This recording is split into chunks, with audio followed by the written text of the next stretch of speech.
Assalamualaikum. Assalamualaikum.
അവൾക്ക് അങ്ങനെയാ, ഒരു പാവാ.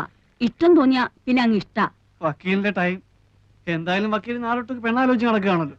ഇനിയിപ്പോ അതങ്ങ് നിർത്താം, നമുക്ക് ഇതങ്ങ് ഉറപ്പിക്കാം. ഒന്നുമില്ല, ഞാൻ നിന്നെ കല്യാണം പറയാം.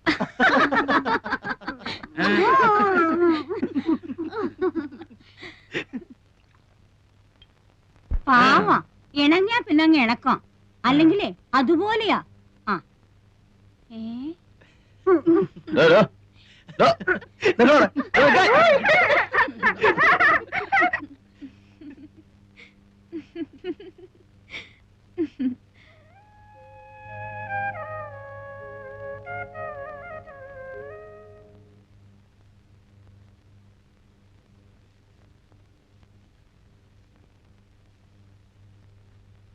അറിയാഞ്ഞിട്ട് ചോദിക്കുക, എന്താ അങ്ങനെ എഴുതി നടക്കണ ഉദ്ദേശം? ഏയ് ഒന്നുമില്ല, ഈശ്വര എന്താ അത്ര തന്നെ. ഇതിങ്ങനെ എഴുതി വെച്ചിട്ട് 1,00,000 എത്തുമ്പോ തിരുപ്പതിക്കോ ഗുരുവായൂർക്കോ മറ്റോ അയച്ചു കൊടുക്കും. ഇതിപ്പോ എങ്ങനെയാണപ്പാ 1,00,000 എത്തിന്ന് പറയണത്? അതറിയാം. എന്തേ സുലൈമാനെ? അല്ല, ഞാനെന്നാലും ഇനിയിപ്പോ നിക്കണില്ല എന്ന് പറയാനേ. സുലൈമാൻ ഇരിക്കും, ഊണിതാ ഇപ്പൊ ശരിയാവും, ഉണ്ടിട്ട് പോയാ മതി. ഇപ്പൊ അതിനൊന്നും നിക്കാൻ നേരല്ല എന്റെ മാളുമേ. ഇന്നിപ്പോ ഇവിടുന്ന് ഊണ് കഴിച്ചിട്ടില്ലാന്ന് വെച്ചിട്ട് എന്താ, ഞാൻ ഈ വീട്ടിൽ നിന്ന് എത്രയാ ഊണ് കഴിച്ചിരിക്കണം? ആയിക്കോട്ടെ, പോയിട്ട് കാര്യമുണ്ട്, അതുകൊണ്ടല്ലേ. അല്ലെങ്കിൽ ഇപ്പൊ എന്താ? അല്ല, മൂപ്പൻ എന്താ പറഞ്ഞത്? അദ്ദേഹം ആയതുകൊണ്ട് ക്ഷമിച്ചു. ആ പെണ്ണിന് തല നേരെയാവില്ല.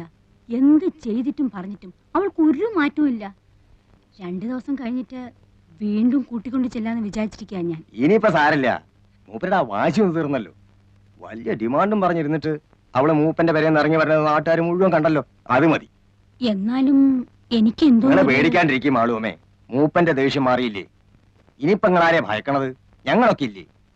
ഇവളൊക്കെ നേരെയാവും. 2 ദിവസം കൂടെ സമയം കൊടുക്കി. നേരെയാവാണ്ട എവിടെ പോവാൻ?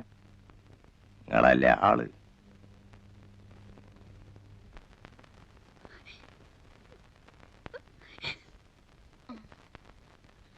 പോട്ടെ കുട്ടി, സാരമില്ല. പിന്നെ ഒരിക്കൽ അയാൾ വന്നിരുന്നെങ്കിൽ കൊല്ലുമായിരുന്നു. ആ മനുഷ്യനെ കൊല്ലുമായിരുന്നു.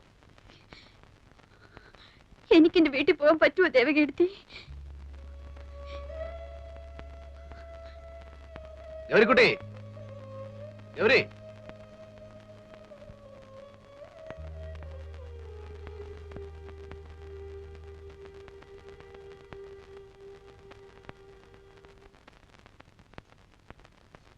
എവിടെ സാറേ ഗൗരിക്കുട്ടി? ഇപ്പൊ വരും. ഒന്നിങ്ങോട്ട് ഇറങ്ങി വരാൻ പറയാൻ നന്നായിരുന്നു. ഒന്നിനുമല്ല, വെറുതെ ഒന്ന് സംസാരിച്ചിരിക്കുന്നതുകൊണ്ട് ബുദ്ധിമുട്ടൊന്നുമില്ലല്ലോ. എന്താ കറിയച്ചേട്ടൻ എന്നോട് സംസാരിച്ച എന്റെ കാര്യം വിടന്റെ മോളെ, എനിക്ക് സംസാരിച്ചിരിക്കാൻ നീ പോലും വേണമെന്നില്ല. ദേ ആ പയ്യന്റെ മുഖത്തേക്കൊന്ന് നോക്കിയേ. ഗൗരിക്കുട്ടി എന്ന് കേട്ടത് കൊണ്ട് മാത്രം ചാടി പുറപ്പെട്ട കക്ഷിയാ. ലൈഫിൽ ആദ്യമാ.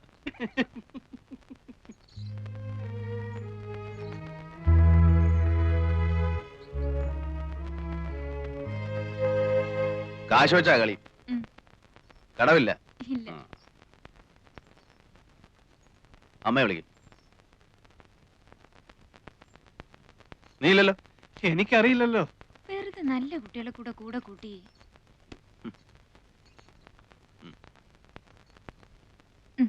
കടം പറയരുത്.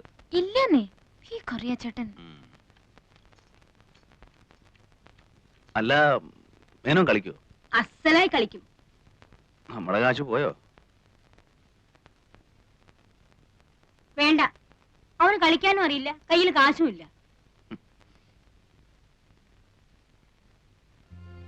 അല്ല, ഏയ്, മൂപ്പർ തൊടില്ല.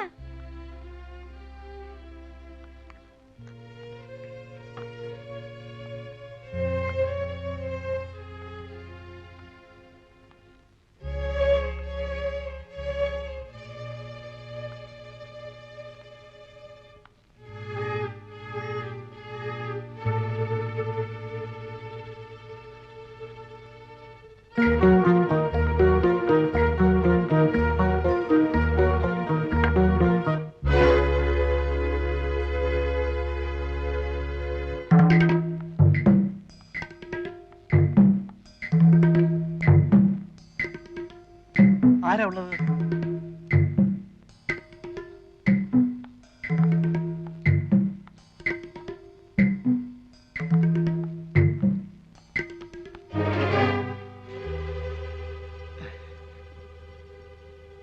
ഇവിടെ എന്താ ചെയ്യുന്ന ഗൗരിക്കുട്ടി? വീട്ടിൽ വരുന്നവരോട് ഇങ്ങനെ പെരുമാറുക? ഞാൻ ഗൗരിക്കുട്ടിയെ കാണാൻ വേണ്ടിട്ട് മാത്രമാണ് വന്നത്. എല്ലാരും കണ്ട് ഇങ്ങനെയൊക്കെ തന്നെ ആവും പറയുക അല്ലേ? കൈമാറ്റുന്നില്ല. കൈയെടുക്കൂ.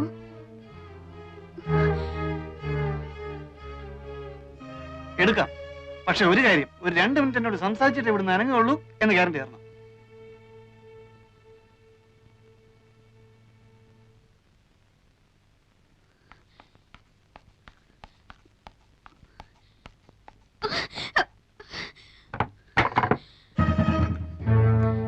അത്രയ്ക്ക് വില കൂട്ടണം.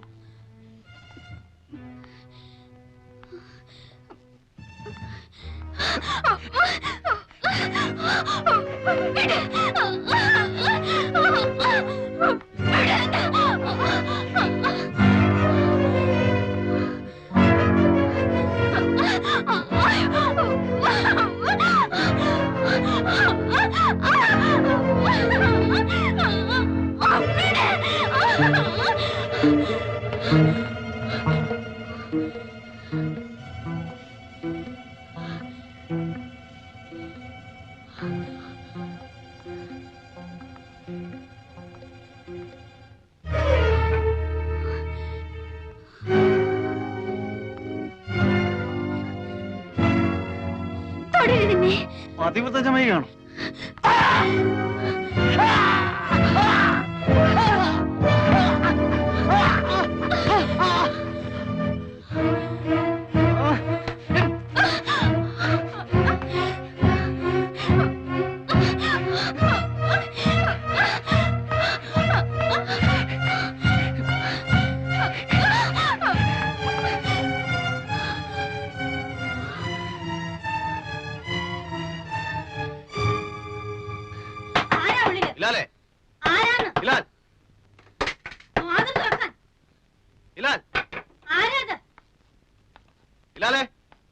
കതറക്കടാ. എന്താ ഇവിടെ? ആരാ വിളിച്ചത്? ഓ അങ്ങനെ. ആരായിരുന്നു വിളിച്ചത്? നീയോ ഇവളോ? ആരും വിളിച്ചില്ലല്ലോ. ആരും വിളിച്ചില്ലേ? ഓ അത് എന്റെ കാലാ കമ്പിത്തെട്ടെന്ന് വീണു. അപ്പൊ വിളിച്ചു പോയതാ. ഒന്നും പറ്റിയില്ലല്ലോ. ഏയ്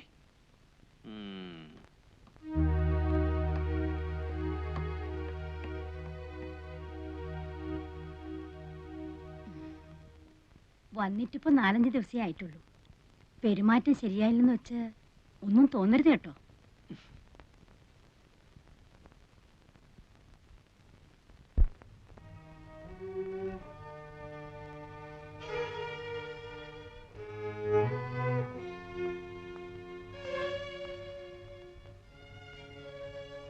എന്താ കുട്ടി ഇത്? കുട്ടിക്ക് ഇഷ്ടമില്ലാതെയാണോ ഇവിടെ പറപ്പിച്ചിരിക്കുന്നത്? ചോദിക്കുന്ന ഉത്തരം പറയൂ. ഇവിടെ ഈ തൊഴിൽ നിൽക്കുന്നത് നിനക്ക് ഇഷ്ടമില്ലാതെയാണോ? കരയണ്ട, എന്നോട് പറയാം, ധൈര്യമായിട്ട് പറയാം. എനിക്ക് എന്തെങ്കിലും സഹായിക്കാൻ കഴിയുമെങ്കിൽ ഞാനത് ചെയ്യുകയും ചെയ്യാം. പറയുന്നത് നേരായിരിക്കണമെന്ന് മാത്രം. ദേ നോക്കൂ, കുട്ടി മാളൂമ്മയുടെ ആരാണ്? ചോദിച്ചത് കേട്ടില്ലേ? കുട്ടിക്ക് സ്ത്രീയുമായിട്ട് ബന്ധം വല്ലതും ഉണ്ട്? ഇല്ല. ഇവിടെ കൂടെ ഒന്ന് താമസിപ്പിച്ചിരിക്കുക. എത്രയായി ഇവിടെ വന്നിട്ട്? 5 ദിവസം. 5 ദിവസമേ ഉള്ളൂ. അതിനു മുമ്പ് വീട്ടില്. ഏത് വീട്ടില്? എന്റെ വീട്ടില്. എവിടെയാ വീട്? ഗൗരിക്കുട്ടിക്ക് ഇതെല്ലാം എന്നോട് പറയാൻ പേടിയുണ്ട് അല്ലേ? ആരെയാ പേടി? മാളൂമ്മയാ? ഞാൻ ഇതൊക്കെ എന്തിനാ അവരോട് പറഞ്ഞു കൊടുക്കുന്നത്? നിങ്ങളുള്ള അടുപ്പം തന്നെയല്ലേ എനിക്ക് അവരുമായിട്ടുള്ളൂ. ഞാനിതൊന്നും അവരുമായിട്ട് സംസാരിക്കാനേ പോകുന്നില്ല. ഞാൻ ധരിച്ചത് ഇവിടെയുള്ള ഒരാൾ തന്നെയാ ഗൗരിക്കുട്ടി എന്നാണ്. അതുകൊണ്ട് ചിലപ്പം എന്റെ പെരുമാറ്റവും ശരിയല്ല വന്നിട്ടുണ്ടാവും. എന്ന് പറഞ്ഞിട്ട് എനിക്ക് അങ്ങനെ പെരുമാറാൻ സാധിക്കുമെന്ന് വിചാരിക്കണ്ട. എന്നെ വിശ്വസിക്കാം. കുട്ടിയെ ഇവിടെ വരെ ബലമായി താമസിപ്പിച്ചിരിക്കുകയാണെങ്കിൽ അങ്ങനെയാണോ? അതെ. കുട്ടിക്ക് സ്വന്തം വീട്ടിൽ പോകണമെന്നുണ്ടോ? എങ്കിലും ഒന്നും വിളിക്കാതെ എല്ലാം എന്നോട് പറയൂ. ഞാൻ വിചാരിച്ചാൽ എന്തെങ്കിലും ചെയ്യാൻ കഴിയുമെന്നുണ്ടെങ്കിൽ ഞാൻ അവന് വേണ്ടി ശ്രമിക്കാം. പറയൂ, എവിടെയാ കുട്ടിയുടെ വീട്? പുഴയ്ക്കക്കരെ. പുഴയ്ക്കക്കരെ? അമ്പലത്തിനടുത്ത്. വീട്ടിലിപ്പോ ആരുണ്ട്? മുത്തശ്ശി. മുത്തശ്ശി മാത്രം? നിങ്ങൾ എന്നെ എന്റെ വീട്ടിലെത്തിക്കൂ. എല്ലാം കേട്ട് കഴിഞ്ഞിട്ട് പറയാം. അത് നേര് മാത്രം പറഞ്ഞാൽ. ഞാൻ നുണ പറയില്ല. പറഞ്ഞിട്ടേ ഇല്ല? ഇല്ല, ഞാൻ നുണ പറയില്ല. വീട്ടിൽ മുത്തശ്ശി മാത്രമേ ഉള്ളൂ എന്ന് പറഞ്ഞ നേരാണോ? അതെ. അതെന്താ അങ്ങനെ? അമ്മയും അച്ഛനും? അമ്മ ചെറുപ്പത്തിലേ പോയി. അച്ഛൻ വേറെ കല്യാണം കഴിച്ചു? ഇല്ല, ഞാൻ അച്ഛന്റെ ഒപ്പമായിരുന്നു. 3 മാസമുള്ള എന്റെ അച്ഛൻ മരിച്ചിട്ട്. എങ്ങനെയായിരുന്നു അച്ഛൻ മരിച്ചത്? കമ്പിന്ന് വീണിട്ട്. കമ്പിന്ന് വീണിട്ടോ? ലൈൻ കമ്പി ഇല്ലേ, ലൈൻ കമ്പി, ഇലക്ട്രിസിറ്റിന്റെ ലൈൻമാൻ ആയിരുന്നു എന്റെ അച്ഛൻ. ഒരു ദിവസം പോസ്റ്റിൽ നിന്ന് വീണു. കുറേ ദിവസം ആശുപത്രി കിടന്നു. ഒരിക്കൽ പോലും ബോധം തെളിഞ്ഞില്ല. അവിടെ തന്നെ കിടന്ന് മരിക്കുകയായിരുന്നു എന്റെ അച്ഛൻ. അവിടെ വെച്ചാണ് ഞാൻ ഈ സ്ത്രീ ആദ്യം കാണുന്നത്.